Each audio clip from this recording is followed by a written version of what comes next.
Well, Barry, it is estimated there's been somewhere around, probably 15 billion people that lived on planet Earth since creation. There's one thing that all of them except two have in common. Do you know what that is? Death. That's right. They all died. You know something, Barry? Our chances of getting out of here alive, they're not looking good. Just trying to be a blessing today, right, Mike? I know. Just, one of those wonderful thoughts. I mean, it's, I got to tell everybody, it is not Wednesday. It is actually Sunday morning. And Barry decided to, instead of getting ready for Sunday school, he would record today. Since he's got to be on the road today doing some things. Speaking of the road, and we'll get back to death in just a few moments, I will actually be over in Cleveland, Tennessee. Hallelujah. Wait a minute, let the breeze just blow through. Yes, right, yes, go ahead. Yes. You never know what might happen over there. I'll be speaking at the Congregation One in Messiah. I think it's the Cleveland State College. Be working with Exodus Road Band, which is always a lot of fun. And then heading up on Sunday to Nashville, Music City, USA, to meet up with some of the guys from Hayavel. We're doing a big Israel, they are doing a big Israel meeting that night. So I get to sit back and be a part, or at least enjoy that. So looking forward to it. You don't have a recording session in Nashville? Music. Yeah. My musical career began and ended in one night, Barry. So you may not know this. I told Ryan about this, Ryan Cribbs on Life on Purpose, but I did have an illustrious musical career. It was so good that it only lasted one night. But I went out on top of my game that night as at Avondale Baptist Church, Jacksonville, Florida. Yes. I was the little drummer boy. Pum.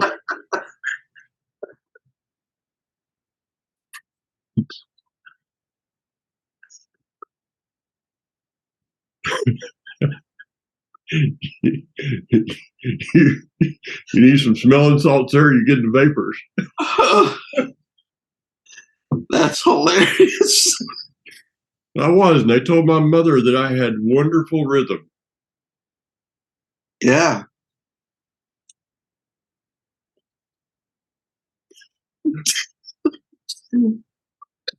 Barry, you know there's been about 15 billion people who lived on planet Earth, and only two of them made it out here alive?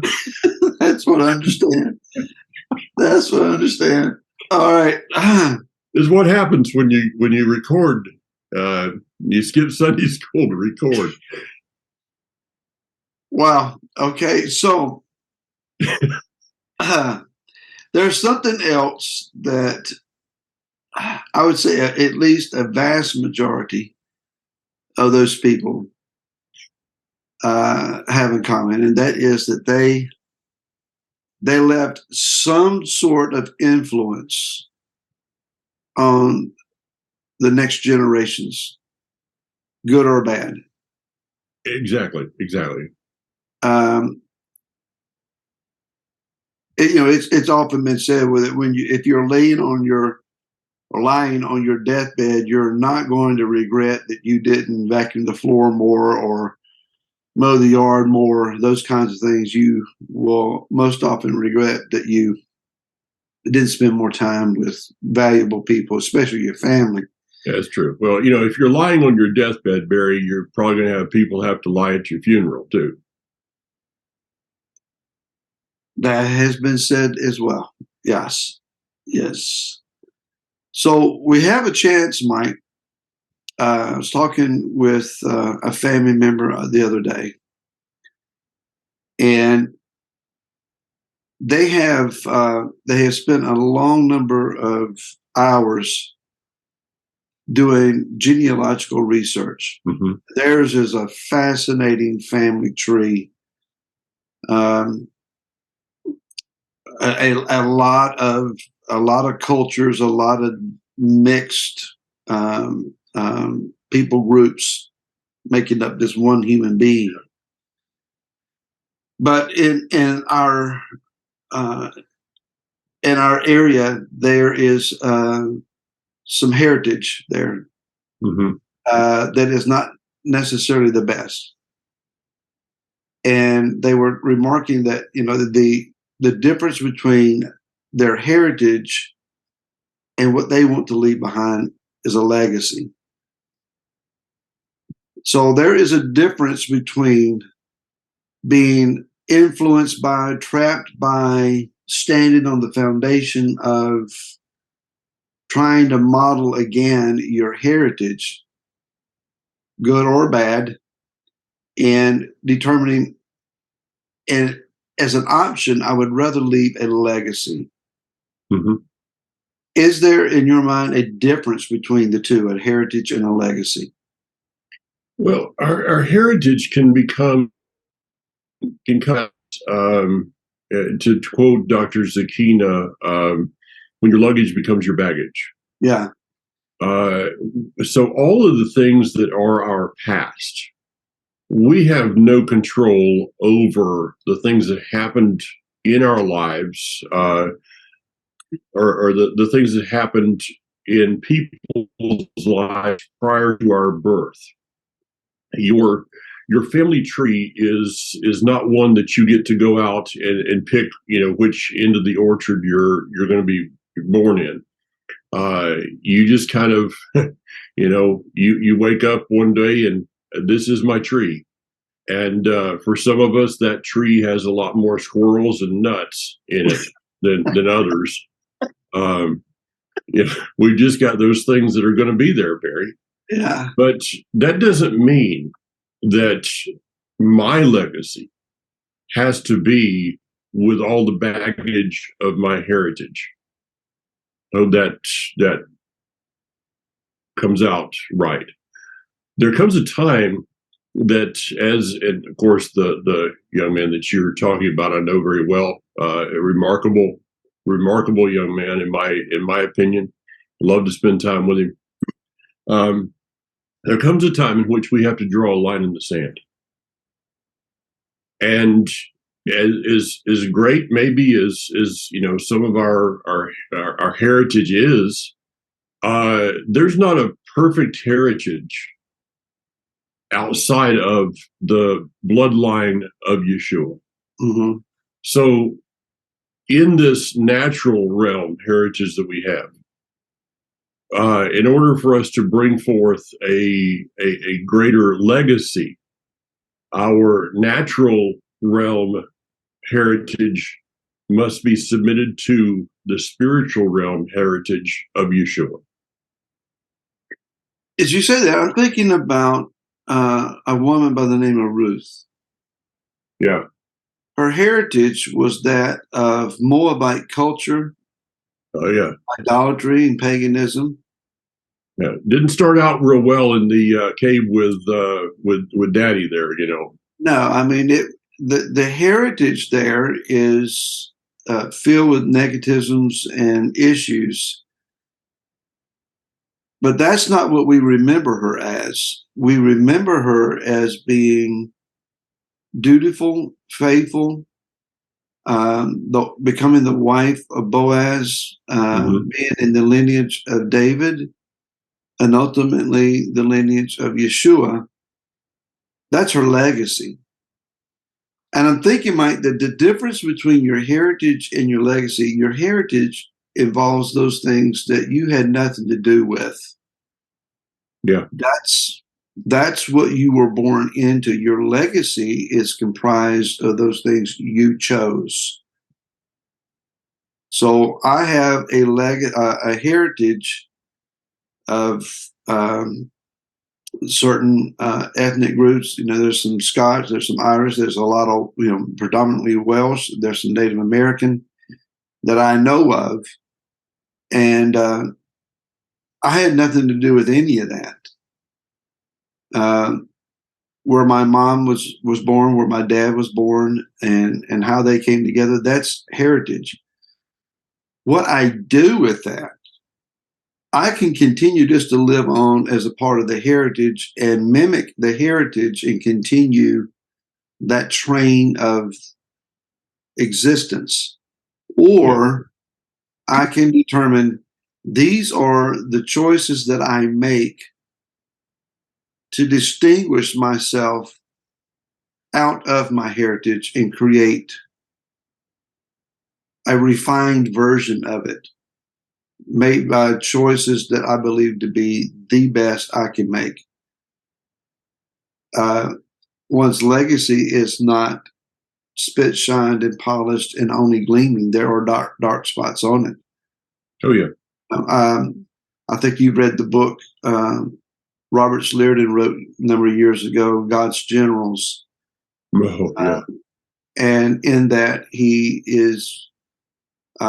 details the highlights and the good points of numerous men and women who were instrumental in the kingdom and its establishment and the work of Yah in the earth. But he also points out, and these were their failures. These were the marks of inconsistency. Here were the problems. Any man or woman that attempts to do anything significant for our Father, it's going to have to do so over top of the rebellion and the protest of their own flesh, and personal inclinations. So a lot of times when Rosh was writing in Galatians 5 about the war between the spirit and the flesh, you could insert between your legacy and your heritage that they battle against each other. Mm-hmm. Yeah, they do. And, your past is your past. But your past can be one of two things. And this is where we make the choice in us. Our past can become an anchor holding us back, or our past can become a springboard to propel us forward.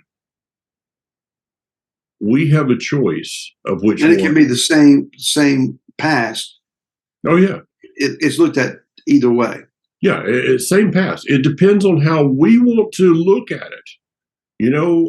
There's things about my heritage that are not really good. In my family, if you don't commit suicide, you live a long life. Fact.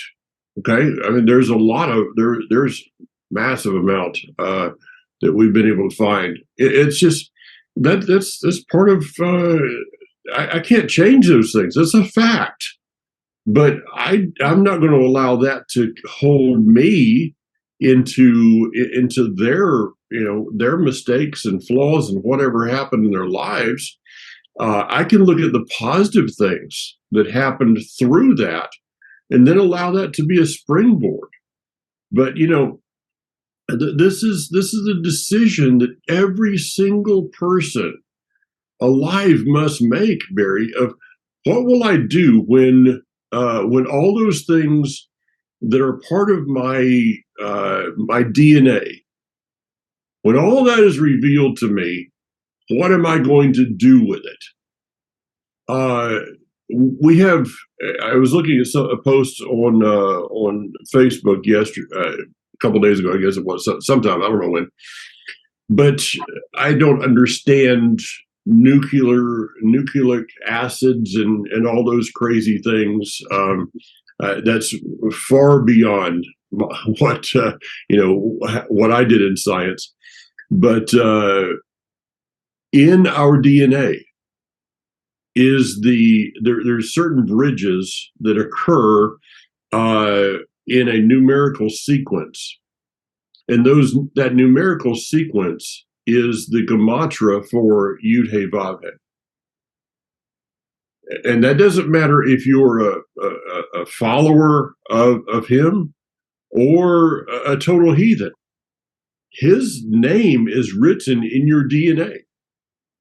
Well, also, all that stuff that we have from our heritage is written in our DNA. Mm-hmm. Which one are you going to choose? Which names in your DNA, which names on your DNA are you going to choose to take your DNA forward? Mm. So I can go back and say, well, my mother yelled at me one time, and this person said something that wasn't really good to me. The cat scratched me when I was 2 years old. Woe is me. I just, I guess that's just my lot in life, and I'm never going to amount to anything, and I'll just sit here and eat worms even though they're not kosher.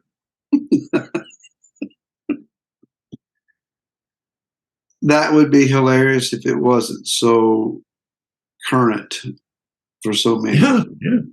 Yeah. Or I can say, I am fearfully and wonderfully made. To quote our theme verse from Life on Purpose, I know the plans I have for you, for good and not for evil, to give you a hope and a future. Barry, those words in Jeremiah, that's not just nice words for a plaque on the wall. That's actual reality words of the reason that he created us, in order to shine forth his glory in the midst of our heritage. So our legacy is overcoming many times. It's not a hard, fast rule. Our legacy is overcoming our heritage.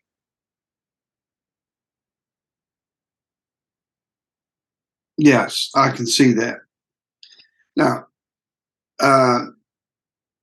the time of this recording, just a few days ago, on the 15th of March, it marked the 4-year, I hate to use the word anniversary. It was 4 years ago that my dad passed away. Doesn't seem possible. And, I have a picture right here, 2 feet away from me, of my dad and I in conversation during Sukkot one year. And you can miss this man every day of your life. Yeah. But Dad had a mountain culture heritage. Those that may not be familiar with the mountain culture of Virginia, I'm sure it's elsewhere, but I haven't lived in some of those regions for some pastorate experiences. It's a different world. Oh yeah. Very clannish, and by that it includes the idea that mountain people in some areas they're very suspicious of what they call the outside world, or the term they use is big city. Yeah, if you ain't from here, you ain't from here. That's true, and that can be true a lot of different places. Oh, yeah. But in mountain culture, the large city aspect of life is not only different, it's foreign, it's invasive, and they want to protect their children and their generations from it. And so they herd, they corral around one another. I lived in an area where if mom and dad's house was here, then their children's house was in the front yard and the backyard. They just built right around each other. And grandchildren were never allowed out of the sight of a family member. If they went anywhere, somebody had to be with them to protect them. And, it's to keep them close, because if they get out into a different environment, we may lose them.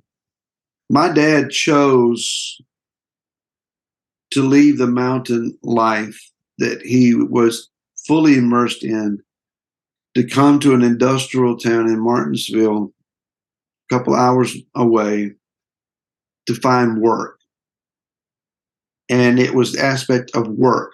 You don't just have a job, you do work, and you outwork everybody around you. You never let anybody work harder than you do. That was the way he was raised. Out of that, he met Mom. Now, I said all of that to say this. Dad left a sense of heritage. That is, the mountain culture, though he was removed from it physically, it was ingrained in him, and that by virtue of that, it was passed down to us as children. There was, however, the choices that he made that became his legacy. Mm-hmm. Speaking at his funeral, which was a great honor for me, I may mention at the very end, it wasn't so much, it wasn't just a legacy that he left, it was a legend. My dad never made a lot of money. He was absolutely a hardworking blue-collar factory employee. That was his life. So he didn't leave wealth behind. He left a legendary walk of prayer, compassion, loving people, honesty and integrity. I mean, a lot of valuable characteristics that are priceless in my estimation. But I also remember about a year or so after Dad had passed, sitting in my truck in the driveway on the phone with you, struggling. Grief is one thing. Trying to deal with how do I live up to his legacy? How do I walk as he walked? And you offered some very wise counsel at that point in saying, who said that was your responsibility? You can't be your dad. You can't put on his shoes. So there is an aspect of heritage that we can adopt that's positive and encouraging, and out of that, carve our legacy. And to aspire to a legacy is a good, admirable, worthy thing to do. To excel it to another level is to have a legendary mark on it. I'm not naive enough to believe that my dad was flawless. Dad had his quirks, he had his things. But that's not what you remember him for. You know, it's the higher marks. Mike, all of us are at present point human beings, and as such, we have the capacity to do great good or pretty stupid and evil things at any given moment. Unfortunately, sometimes at the same time. And there are times that we walk out of a situation and we think, how did that happen? Why did I say that? How could I have acted that way? What was I thinking? And then we get out the realization, I wasn't thinking. Evidently not. I don't know what came over me, and the mop in the bucket is going to be a long job trying to fix things. But as you said earlier, when and if and when we pass from this present life, it's all decided at that point. You can't come back and say, well, I just want to fix a few things here. All we can do is day after day be consistent, steadfast, trying to be as unmovable and unreproachable as is possible. And sometimes, and a lot of times, I guess, that means closing your mouth when you would really want to open it and say something, or walking away instead of doing something, or more often than not, probably being involved when you would rather sit back and let somebody else do it. Yeah. Let's go back to this heritage thing, Barry, for a moment. Yeah, I mean, I know people that have gone on Ancestry.com, various different places. I had an account at one time. I'm not about to spend. It's way too much money for the information that I get. Money. Yeah, it's craziness considering. People do DNA testing. They do what is that, 23andMe or whatever, all kinds of things. There comes a point in which you have to ask yourself, why am I digging so much? Okay, there is, I think there's validity. I think there's good that comes from kind of digging into some things, figuring out where we came from, some of the things that have made us who we are. But you can dig so much into your past that becomes a grave. Now, there's a great quote. Yeah, I just heard myself say it for the first time. You dig so much that you can't get out. That it's like, well, maybe one more shovel.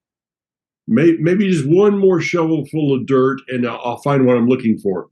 So if you're looking for, I think you have to be very careful in digging into your past to always ask yourself, why have I got the shovel in my hand?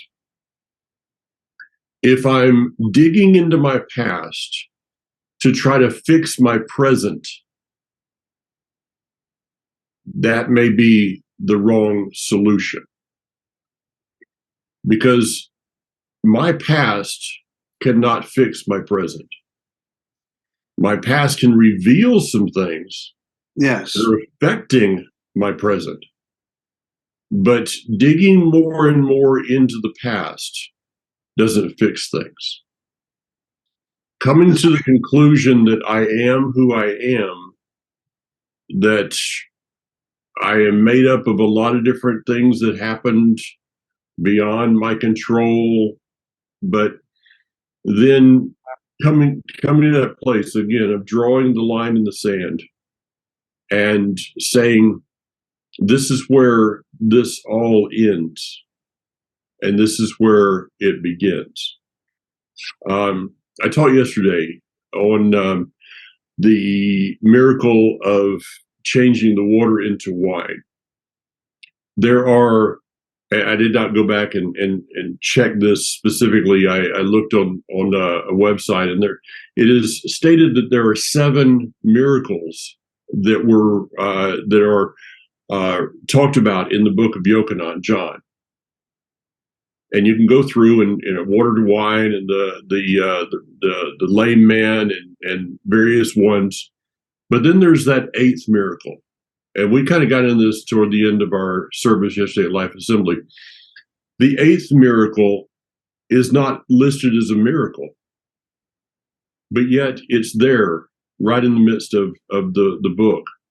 And this is the miracle that was revealed by Yeshua to Nicodemus about a man being born again. And I find it interesting that's the 8th miracle. And because 8 is the number of new beginnings. 8 is the number of eternity. 8 is a fascinating number of life. So we can see all these miracles in the natural realm that Yeshua can do in our lives. But the greatest miracle is that he is able to draw a line in our life at any time in our life and say the past is the past, the future is the future. We're leaving one behind, and we're entering into the other one. There is an understanding principle, scriptural principle, where Yah says that he will visit the sins of the fathers to the children, to the 3rd and 4th generation. And I'd always read that as whatever my great-great-grandfather did is, his sins are going to be my sins. It's not exactly what Yah was saying. Yeah. As opposed to the Western mind, Greek linear thought of time, where point A to point B is just a straight line and you can never go back. Hebraic thought is more like coils of a spring.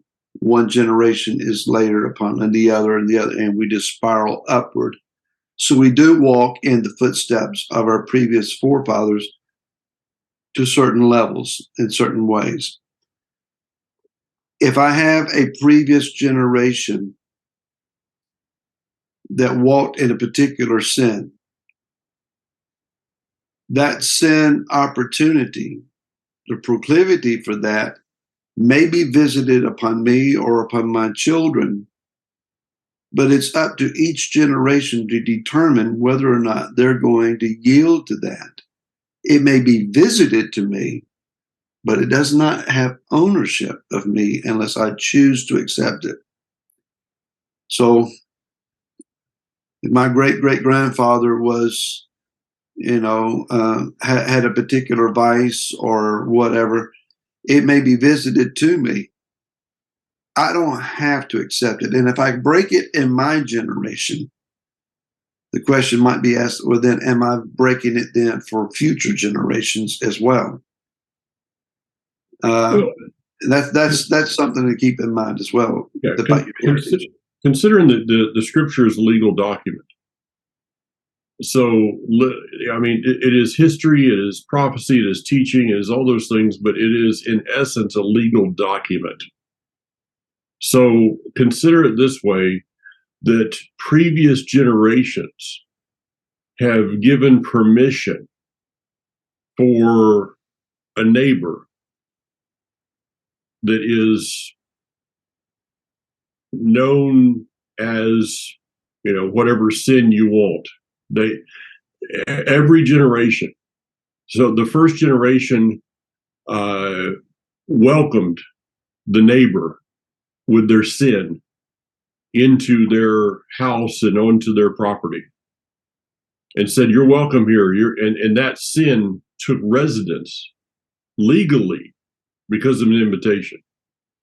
The next generation said, "Well, the previous generation gave him permission, so I guess that permission is still there, and we see the same sin."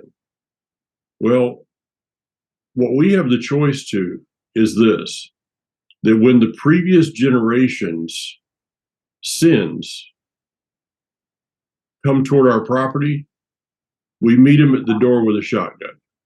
Mm-hmm. We rescind their permission. Yeah. Yes. Yeah.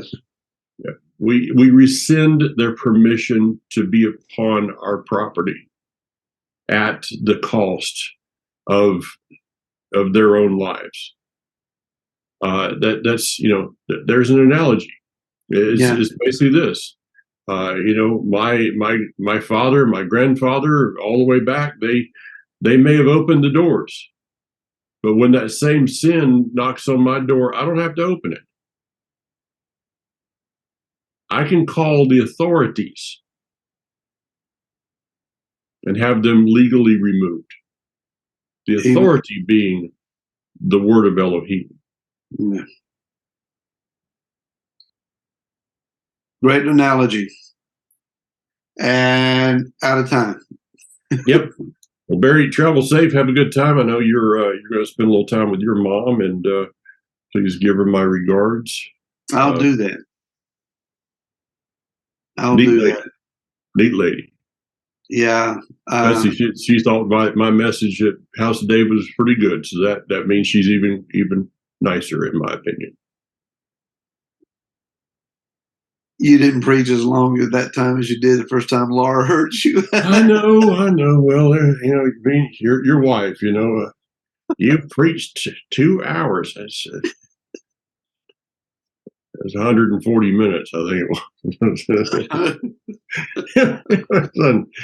It was a long one. You didn't leave anything out. Yeah, that's kind of where it's like in Tulsa. They gave me, though I don't know of any Native American heritage, but one of the people there gave me a Native American name, one day that I was in Tulsa. He says, "You are now officially known as Chief Longwind."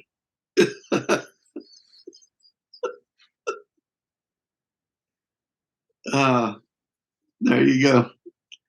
All right. Very appropriate. There's the legacy. Wow. Folks, thank you so much for allowing us into your time and your day. You have officially endured to the end. I'm sorry? They've officially endured to the end. Yes, they have. Yes, they have. And thanks for sharing in your social media, for your comments, for your encouragement, for your prayers. And we'll see you again next week. So then, shalom. See you.